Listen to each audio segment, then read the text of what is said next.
આ છાત્રાલયની અંદર થાળી વાટકી નથી સાહેબ.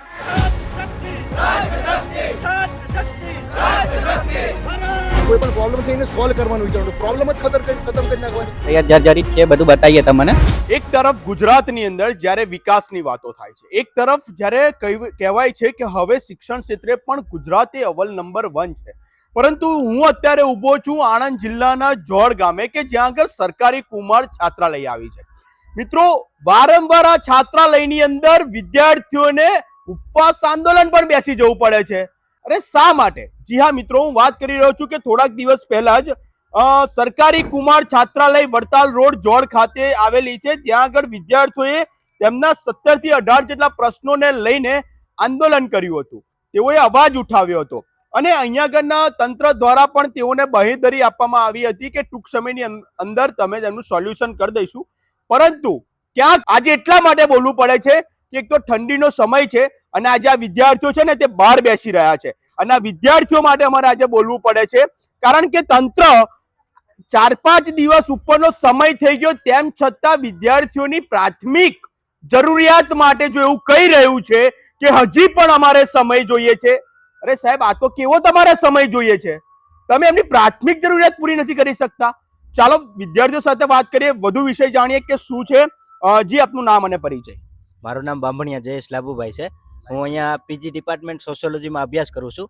તો અમે શનિવારે જ તે રજૂઆત કરી હતી, એબીપી વાળા ભાઈઓ પણ આવ્યા હતા અને રજૂઆત કરી હતી. તો અમારી પ્રાથમિક જરૂરિયાતો છે, જે થાળી વાટકી છે કે દૂધ નહોતું આપવામાં આવતું, તો એ અમે રજૂઆત કરી હતી. તો એ તાત્કાલિક ધોરણે અહીંયા લાવી દેવાનું કીધું હતું. તો એક રવિવાર તો અમે જવા દીધો. તો આજે પણ થાળી વાટકી આવી નથી, બરાબર. તો અને અનલિમિટેડ નાસ્તો પણ આપવામાં આવ્યો નથી. અને બીજા બધા તો પ્રશ્ન છે, એના માટે 1 મહિનાનો સમય આપવામાં આવ્યો છે, પણ અમારી પ્રાથમિક જરૂરિયાતો જ નથી પૂરી થઈ. તો આજે અમારે તમારો સંપર્ક કરવો પડ્યો છે. જી, આપ શું કહેશો? બસ એ જ અત્યાર સુધી ઘણા આવા પ્રશ્નો ઉઠાવ્યા છે, પણ એનું નિરાકરણ લાવતો નથી. પ્રશ્નો વારંવાર કરવામાં આવે છે, રજૂઆત પણ કરીએ છીએ, પણ એનો નિકાલ કોઈ આવતો નથી અત્યાર સુધી. જી ભાઈ, અત્યારે અમારે એવું જ કહેવાનું છે કે 48 કલાક પહેલા છે તે કહેવામાં આવ્યું હતું કે અત્યારે ડીશની વ્યવસ્થા થઈ જવી જોઈએ અને મેનુ મુજબ જમવામાં આવવું જોઈએ, બરાબર. ઘી પણ આપવાની વાત છે, તો આવી બધી સુવિધાઓ છે તે આપવામાં આવતી નથી.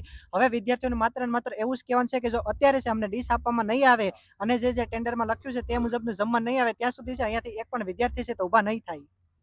જી ભાઈ, આપ શું કહેશો? આ જે કોન્ટ્રાક્ટરો જે એમના નિયમોમાં બતાવ્યું છે તે પ્રમાણે આમાં હળદું નથી એમ, કેમ કે અમને એવું બતાવવામાં આવેલું છે કે આની અંદર જે તમે જમીને પછી ડીશ મૂકવાની વ્યવસ્થા કરવામાં આવેલી છે. ગીઝરની અમે ટાઈમ તો આપ્યો છે, એ થઈ જશે તો પછી આવું કરવાની જરૂર જ નથી. પણ જો આ થાય એ અમને કોણ બાંહેધરી આપે એમ? સરકારી કુમાર છાત્રાલયમાં જે આ બીજી બધી હોસ્ટેલોમાં અનલિમિટેડ નાસ્તો આપે છે, અહીંયા અનલિમિટેડ નાસ્તો નથી આપતા, થાળીઓ નથી આપતા. થાળીઓ હાથે ધોવાનું કહેવામાં આવે છે કે તમે હાથે ધોવાની, કોન્ટ્રાક્ટરને થાળી આપવાની હોય, ધોવાની હોય છે. બીજા નંબરમાં અમે જે ગીઝરની રજૂઆત કરી, છેલ્લા 7 વર્ષથી ગીઝર નથી. હવે મહિના દિવસમાં એમ કીધું કે આવી જશે, હવે એ પણ હવે જોઈએ મહિના દિવસમાં આવી જશે. ક્યાંથી છો? મૂળભૂત તમે બધા ક્યાંથી? કયા આખા ગુજરાતમાંથી આવ્યા છો સાહેબ? બહુ શરમજનક વાત કહેવાય. સરકારી કુમાર છાત્રાલયની અંદર થાળી વાટકી નથી સાહેબ, થાળી વાટકી નથી. હવે એનાથી વધારે શું જોઈએ? આ છાત્રાલયની અંદર થાળી વાટકી નથી સાહેબ. અરે થાળી વાટકી માટે તમારે સમય જોઈએ છે. આપણી પાસે એક જવાબદાર વ્યક્તિ આગળ હાજર છે, તેમની સાથે વાત કરીશું. વડીલ, શું નામ છે આપનું? સંજય માછી. સંજયભાઈ, આ કેટલા સમયથી આ હોસ્ટેલ ચાલુ છે? ઘણા સમયથી ચાલુ છે. કેટલા સમયથી? એટલે મેં અત્યારે નવો છું, પણ ત્યાર પહેલાથી છોકરાઓ કહે છે કે એમના પ્રશ્નો છે, અમે એની માટે બધા પ્રયત્નશીલ જ છે. આગળ બધું લખીને મોકલું છે, પણ સરકારશ્રી તરફથી અમને જેવું મળે એવું અમને પ્રોવાઈડ કરાવીએ છીએ. બરાબર. આ દેખો તમે બધે હું તમારી વાત આ બધી જ હું બતાવી દઉં છું, મારા તમામ મિત્રોને પણ બતાવું છું. પણ એક વસ્તુ એવું કહી શકાય કે જ્યારે આટલી મોટી હોસ્ટેલ હોય, સરકારી હોસ્ટેલ છે, પણ એની અંદર થાળી વાટકી ના હોય. થાળી વાટકી છોકરાઓ જોડે છે જ, એટલે આજે એમની પોતાની છે, પણ આ નવા ટેન્ડરમાં અત્યારે ઇન્ક્લુડ કર્યું. થાળી વાટકીનું અત્યારે જ આ ટેન્ડરમાંથી જ અત્યાર સુધી અહીંયા આગળ થાળી વાટકી હતી જ નહીં. અત્યાર સુધી હતી, પણ આ લોકો પહેલેથી થાળી વાટકી રાખતા હતા જ. થાળી વાટકી છોકરાઓ લઈને જ આવતા હતા. હા, બરોબર. બરાબર. મિત્રો, અહીંના જે જવાબદાર વ્યક્તિ છે તેમણે 3-4 જેટલા વિષયોમાં તેમણે રજૂઆત પણ કરી છે ઉચ્ચ કક્ષાએ. હું આ તમને દ્રશ્યો બતાવીશ કે જે ગુજરની સુવિધા આપવા બાબતની રજૂઆત છે. ત્યારબાદ આ વિદ્યાર્થીઓને થાળી વાટકીની હોય એ પણ આની અંદર રજૂઆત છે. એટલે અનેક જગ્યા પર એમણે રજૂઆત પણ કરી છે. પણ મિત્રો સવાલ એ થઈ રહ્યા છે કે આ સરકારી હોસ્ટેલ છે, સરકારી કુમાર છાત્રાલય છે, આ છાત્રાલયની અંદર વિદ્યાર્થીઓને જમવા માટે થાળી વાટકી નહીં. અને આ તો બહુ સામાન્ય પ્રાથમિક પ્રશ્ન છે. અને વિદ્યાર્થીઓને પોતાના ઘરેથી થાળી વાટકી લઈ આવવાની અથવા તો પોતાની જાતે થાળી વાટકી લઈને રહેવાનું એવું પરિસ્થિતિ થઈ આ. અને આ આપણે કહીએ છીએ કે વિકસિત ગુજરાત. સાહેબ, જો તમે ગુજરાતને વિકસિત કહેતા હોય તો તેની સામે એક સવાલ આ ઊભા થઈ રહ્યા છે કે તમે એક વખત આણંદ જિલ્લાની આવી સરકારી હોસ્ટેલોની અંદર પણ નજર રાખજો. આ વિદ્યાર્થીઓને ઠંડીના સમયની અંદર અત્યારે આ રીતના બેસી જવું પડે છે, હોસ્ટેલની અંદર આંદોલનો કરવા પડે છે. સાહેબ, આ વિદ્યાર્થીઓ અત્યારે તેમના ભણવાની અંદર ધ્યાન આપે કે આંદોલનો કરવાની અંદર ધ્યાન આપે? એક સવાલ આવા અનેક ઊભા થઈ રહ્યા છે. અહીંના જે જવાબદાર વ્યક્તિઓ છે તેમના દ્વારા પણ ક્યાંક અમુક જે જરૂરિયાતો છે તેના અંગે રજૂઆત કરવામાં આવી છે. સૌથી તો મહત્વની વાત એ છે કે હજી સુધી આગળ ગીઝર નથી. એટલે શિયાળો હોય, ઉનાળો હોય, ચોમાસું હોય, આ વિદ્યાર્થીઓને ઠંડા પાણીએ જ નાહવાનું છે. 7 વર્ષથી આ પરિસ્થિતિની અંદર આ હોસ્ટેલની પરિસ્થિતિ છે અને એને આપણે કહીએ છીએ વિકસિત ગુજરાત. સાહેબ, ક્યારે થશે આ વિકસિત ગુજરાત? સવાલ હવે એ થઈ રહ્યા છે. કારણ કે આ તો તમને બહુ જ વાસ્તવિકતા વાળી વાત બતાવી, વિદ્યાર્થીઓની પરિસ્થિતિ બતાવી, પરંતુ અને ત્યાર પહેલા અમે ઘણી બધી રજૂઆત આ બ્લોક નાખવા માટે અમે સરકારશ્રીને ઘણા સમયથી પ્રયત્નશીલ છે. પાછળ સરકાર નહીં કરતા. આ તમે અમે કેટલા લેટર કર્યા સર? ઘણા લેટર કર્યા છે મેડમે.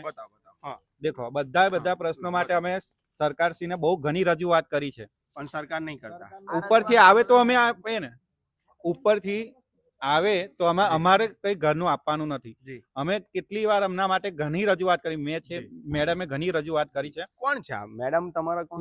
શિલ્પાબેન પટેલ, મદદનીશ સમાજ કલ્યાણ અધિકારી છે જી. તો એમને ઘણા પ્રયત્નશીલ, એમણે બી રજૂઆત કરી ઉપર ઘણી બધી રજૂઆત કરી છે. એટલે એનો મતલબ સરકાર કામ નથી કરતી. હા, સરકાર કામ નથી કરતી, તંત્ર કામ નથી કરતું. બોલો, હવે તો આ જવાબદાર વ્યક્તિ, તમારો શું હોદ્દો છે અહીંયા? હું વોર્ડન છું અહીંયા. વોર્ડન છું. વોર્ડન પણ એવું કહી રહ્યા છે કે સરકાર કામ નથી કરતી. અમને તેમ કે સરકાર આપતા હશે ને નીચેના અધિકારી કદાચ નહીં આપતા હોય, પણ એમણે તો રજૂઆત કરી છે સરકાર કામ નથી કરતી. તો આ વિડીયો કદાચ આ સરકાર સુધી પહોંચે ને એટલો શેર કરજો. કારણ કે જે પ્રમાણે આ વિદ્યાર્થીઓ રહી રહ્યા છે તેમને અહીંયા આગળ ગીઝરની સુવિધા નથી, એટલે કે ગરમ પાણીએ નાહવાની સુવિધા જ નથી, એમને ઠંડા પાણીએ જ નાહવાનું. ત્યારબાદ જમવા માટે થાળીઓ નથી. અને આવા એક અનેક 17 જેટલા પ્રશ્નો છે કે આ વિદ્યાર્થીઓ સહન કરી રહ્યા છે. જી, આ તો ખાલી આટલા જ મુદ્દા અત્યારે છે. પહેલા ઘણી બધી વાર રજૂઆત થઈ છે. સરકાર તરફથી આવશે તો અમને આપવામાં કોઈ વાંધો નથી. અમે તો કેટલી વાર અમે આ બધા બ્લોક નખાવા માટે રજૂઆત કરી છે. કેટલી વાર જોઈને જતા રહે છે, આવીશું પછી આવતા જ નથી. બરોબર. આ ગ્રાઉન્ડ બધું હવે કેટલા વાર. હા, બોલો આવો સર. આમાં કેવું છે ખબર છે, લાંબો ટાઈમથી એવું નથી કે આજે જ રજૂઆત કરવાની આવી. ગીઝરની રજૂઆત અને બધી રજૂઆત પહેલાંય કરવામાં આવી હતી. એ પહેલાંથી ઘણા ટાઈમ, એટલે લગભગ દિવાળી પહેલાંથી રજૂઆત કરવામાં આવી હતી. તમારા જ મિત્ર, અર્બન ગુજરાતના જ મિત્રો આવ્યા હતા અને એમને પહેલાં કવર કર્યું હતું. તમારા પેજ ઉપર સ્ટોરી પણ છે. લગભગ આજથી 2-3 મહિના પહેલાં ગીઝરની વાત થઈ હતી. એટલે એવું શિયાળા પહેલાં આગાહી કરવા આવી હતી કે ભાઈ શિયાળો આવે છે, છોકરાને તૈયાર, તમે તમારી તૈયારીમાં રહો અને તમે જેટલો બને એટલો. અમે એવું નથી કહેતા તમે મોટા ગીઝર લગાવી દો, પણ પ્રાથમિક જરૂરિયાત જેટલી પતે કે ભાઈ છોકરા ખાલી એક ટાઈમ સવારમાં ગરમ પાણીથી નહીં કે એટલું આપો. પછી બીજી વાત એ છે સર કે જે આ બારીઓ રહે ને, અંદરની બારીઓ તમે જઈને જુઓ, બારીઓની હાલત બહુ ખરાબ છે. જાળી જ નથી બારીમાં. હવે જાળી નથી, એના લીધે મચ્છર અંદર આવી જાય છે. હવે એની રજૂઆત વારંવાર કરવામાં આવી. સર, સામાન્ય જાળી નથી નખાય એકાદી સર. હવે અને શૌચાલયની તમે જેની પરિસ્થિતિ જુઓ સર, શૌચાલયની પરિસ્થિતિ એટલી બધી ખરાબ છે.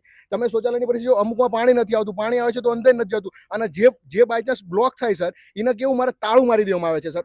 પ્રાથમિક એક માણસ, હ્યુમન બિહેવિયર તરીકે આપણે કોઈ પણ પ્રોબ્લેમ થઈને સોલ્વ કરવાનું વિચારવાનું, પ્રોબ્લેમ જ ખતમ કરી નાખવાની. એવી પરિસ્થિતિ. ધારો કે તમે કોઈક બાથરૂમ બંધ થયું, બરાબર, એના લોક મારીને બંધ કરી દે. એવું નહીં કે એને સાફ કરાવી હતી. અને વારંવાર અમે ગીઝરની વાત કરીએ ને તો શું કહેવામાં આવે કે બિલ્ડિંગ ભારખમ એક એવી નહીં, બિલ્ડિંગ જ પડી જશે કે ગીઝર મૂકશું તો ઉપર. અરે વાહ ભાઈ. રજૂઆત અમે આગળ કરી છે કે આ બિલ્ડિંગ અમને નવી બને આલો, આ બિલ્ડિંગ જર્જરિત છે અને ક્યારેક કંઈક મોટી હાનિ થઈ શકે છે. એવી રજૂઆત કરી છે તમે? કરી છે, સર. એટલે તમે વિચાર કરો સર કઈ હદ સુધી બેદરકારી જ્યારે આપણે આવીને ગંભીર ચેક કરી જાય છે અને હજુ ચાલે એવું કે છે. સરકારના જે તંત્રના માણસો હોય એ ચેક કરીને હા, એ જતા રહે check છે કરી- ચલો, અને અમે- કે હજુ ચાલે એવી જ છે. સર ને સર મારી વાત અમે ઉપરથી પાણી પડે છે એની ઘણી વાર રજૂઆત કરી છે, પણ થોડોક સમય આવશે, દેખીને જતા રહેશે, પછી હવે સર એવું ને ચલો, એવું રહે છે. આમના પાર્ટ ઉપરથી થાય છે, મેડમના પાર્ટ ઉપરથી થાય છે. હવે એમના પ્રૂફ પ્રમાણે આપણને એવું લાગે છે, બરાબર. હવે જ્યારે ગંભીરા બીજ પડ્યો પછી અહીંયા તંત્ર દોડતું થયું છે, એટલે એના જીવ થયા પછી દોડતું છે. તમે સામે આની પરિસ્થિતિ જો, આની પરિસ્થિતિ આવી છે. હવે કહેવામાં કેવું આવે, તમે રજૂઆત કરી ને કે તમે લોકો શું ભણો છો બધા તમે ભાઈ? બધા માસ્ટર કરે છે. માસ્ટર bachelor કરે કરે તમે છે. શેમાં માસ્ટર કરો છો? હું બીએ હિસ્ટ્રીમાં માસ્ટર કરું છું. તમે પોલિટિકલ સાયન્સ, તમે અમે પીટીસી કરીએ ડીએલએડ. તમે કોમ્પ્યુટર સાયન્સ બેચલર્સ. કોમ્પ્યુટર, તમે બીએમ તમે બીએડ કરું છું. બીએડ કરો છો, તમે બીસીએ BCA કરો છો, medical college medical college medical college, fine arts college, fine arts college, TYBCA. Special BEd, મંદબુદ્ધિ બાળકો માટેનું બીએડ હોય ને સ્પેશિયલ બીએડ. બીએ ઇકોનોમિક્સમાં. જી બીએ ઇન સાયકોલોજી. જી બીસીએ જી આઈટીમાં જી એમએ સોશિયોલોજી. જી. બીએ સાહેબ આ બધું દેશનું ભવિષ્ય છે અને આ દેશનું ભવિષ્ય અત્યારે જોખમની પરિસ્થિતિની અંદર રહી રહ્યું છે સરકારી કુમાર છાત્રાલય જોડ ખાતે. આ વિડીયોને વધુમાં વધુ શેર કરજો. આ મેં તમને જે નામ બોલ્યો છું ને આ બધાને મેં દીકરીઓ પૂછી કે તમે શું કરી રહ્યા છો. આ એટલા માટે પૂછવું પડે છે કે આ દેશનું ભવિષ્ય કેવી પરિસ્થિતિમાં રહી રહ્યું છે ને એ.